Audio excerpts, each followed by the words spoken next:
for my next video, I'd like to do one on the Samsung's device care settings. It's not really an app per se, it's in your settings, but it just got an update. That's one of the neat things about the Samsung devices. They can get updates on anything. It doesn't have to be the entire operating system to get an update on just one setting.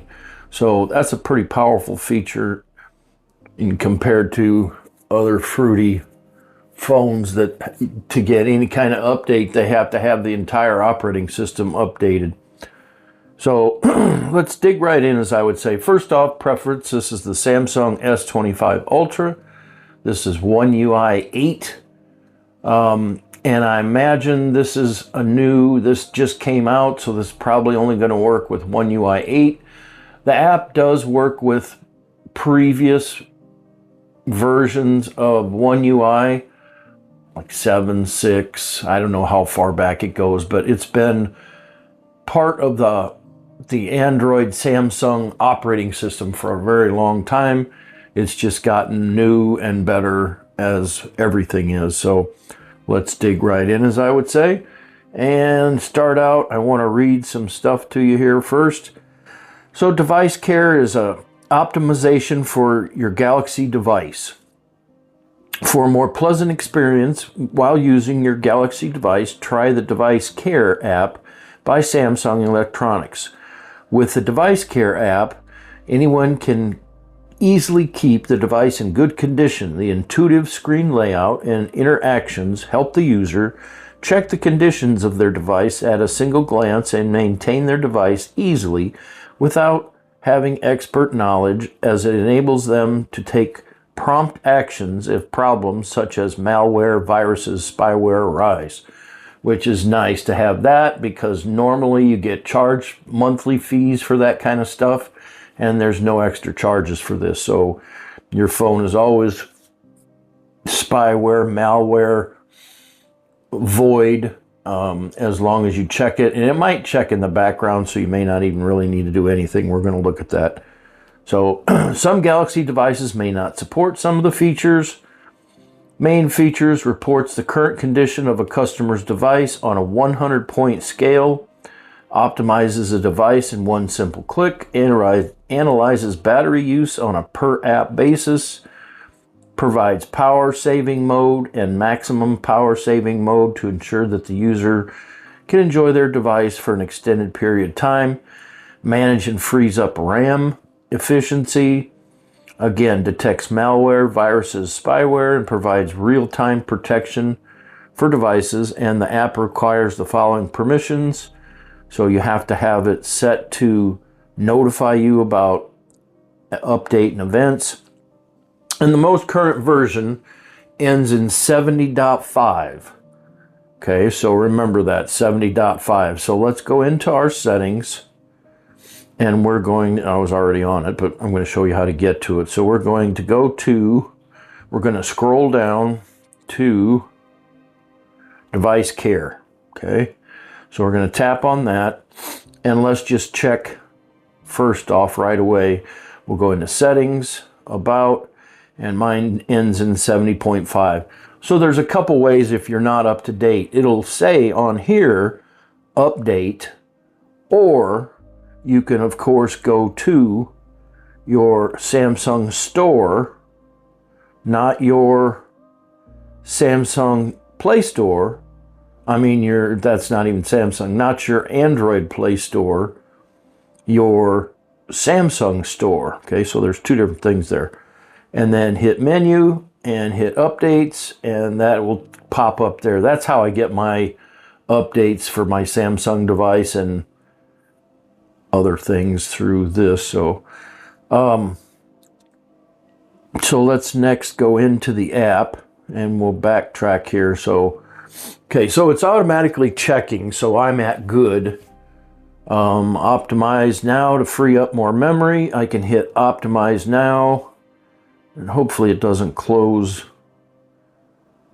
any of my recordings or stuff I'm doing here. So fingers crossed. So it has 2 background apps were closed, no high battery detected, no app crashes detected, no apps using too much memory, no app sending excessive alerts, and no storage issues.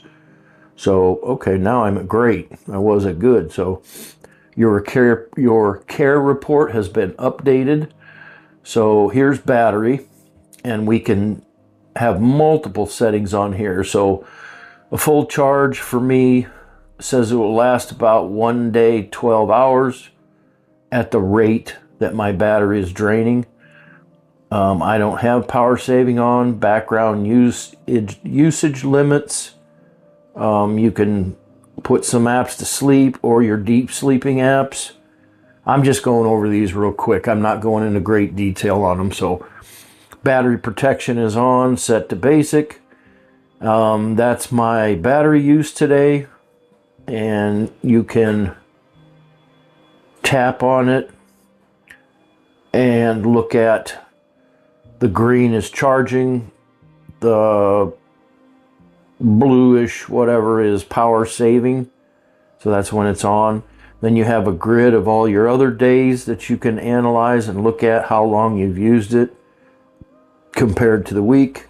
You can look at what apps are taking up the most memory, so you can stop using those or nix them if you don't want them. That's taking up all your battery power. Charging settings, wireless power sharing, auto dim screen. So those are all part of the battery. So storage shows I have a 512. Shows what we're being used. I have 10.69 gigs in videos, documents, images, compressed files. I have duplicate files, large files. You want to be careful whenever you delete any of this stuff, because some of them is tied in. I found this out the hard way, that it was tied into my Google Drive. And I started deleting all these files thinking, well, that's on my Google Drive. I don't want those. Well, come to find out, there was a little tiny Google Drive icon on the file, and I was deleting the Google files. So, which is nice, because then we have the trash feature. You just empty the trash and they go back to where they were. So just a word of precaution there. We have trash, files sitting in the trash, unused apps, apps you haven't used in the past 30 days. I don't mess with those. Just because I haven't used them in the past 30 days don't mean that I'm not going to use them someday. Archivable, that's kind of cool. You don't delete them, you just archive them.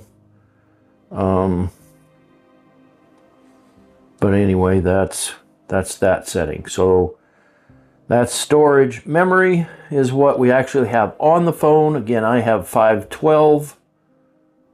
I'm sorry, I have 12 gigs of memory on my phone. 512s is like the hard drive space. This is the actual internal memory, the memory that's being used. And you can hit clean now, and if I do that, I guarantee it's going to close my recorder. So you can do that, free up memory by stopping background apps. Memory resident apps, I don't have any of those. Excluded apps, I don't have any of that. And then RAM Plus, I strongly recommend keeping this off. This will work fine, and I'll just read it real quick. RAM Plus uses your phone's storage space, my 512, to provide virtual memory. I have 12 in virtual memory. Choose more virtual memory to allow more apps to stay open in the background. Choose less virtual memory to keep more storage space free. So it's a cache. It works identical as a caching system. So it uses your main storage for your virtual memory, but you have to remember 2 things. If you already have a phone that's 12 gigs or more, like I have, you don't need that. It's pointless. And then you also have to remember that your virtual memory you want fast You want your apps to open fast, not slow. If you dictate that this is to be set to your storage, it's going to make your virtual memory much, much, much slower. So I just turn this off. Now, if I had a 2 gig device or something like that, yeah, I would turn this on. But I already have more than enough RAM. I don't need to mess with it. Okay. So there's my opinion on that. Performance profile, I have it set to standard. Auto optimization, I have that set to auto restart, and I've gone over the auto optimization before. Software update, that's where you check your main operating system. I don't have mine set to auto download. I don't want that set to download because I want to know if I'm getting a new operating system or something new. So then that way I can look it over and figure out what's new. If you leave some of these things set to auto and you don't want to check your updates, the problem with that is you get an update, now you don't know it's updated and you don't know what's new. So you have a problem there. So I don't mess with any of my updates. I never set them to automatic for that feature. Okay, diagnostics, that will check everything that you can think of on here. Now it's going to start checking, so we'll stop that. Yeah, stop diagnosing. But yeah, it's pretty neat diagnostics if ever something's wrong with it. And that is our video on device care. I hope you found my video to be helpful. Thank you for being here. Please click like and subscribe to my channel. Leave me a comment down below. Thank you for your time. And until next time, I'm out.